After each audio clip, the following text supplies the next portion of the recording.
नमस्कार दोस्तों, क्या हाल चाल है। उम्मीद करता हूँ सब बढ़िया होगा। कल अखिलेश कश्यप के घर पर गृह प्रवेश था।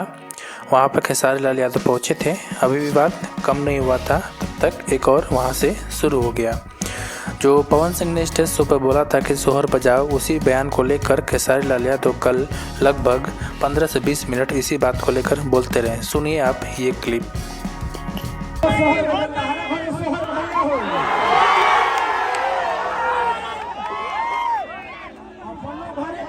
इंसान के क्षमता होके के चाहिए कि अपनो घर पर सोहर हो।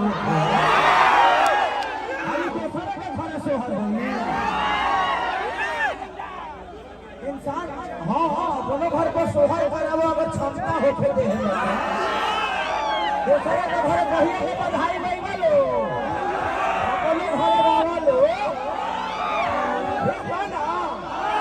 हम जाना तनी केवने कल चाहिए कल फिर भी बात हकीकत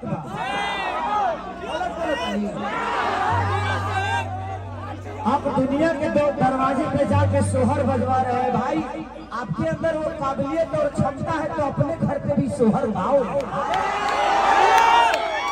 हम आके गाएंगे, कम से कम उस लायक काम कर दो कि हम आके गाए। और द्वार भी बाधित है बाबा, और अवध द्वार पर विवाद ना हो तो फिर कहीं नहीं कह सकते। बाकी आप ही लोग बताएं, ये कहाँ तक उचित है कि एक स्टार को इतनी सारी बातें बोल जाना। बाकी आप लोग ऐसे बने रहिए मेरे वीडियो पर देखने के लिए। चैनल को सब्सक्राइब कर लीजिए। धन्यवाद।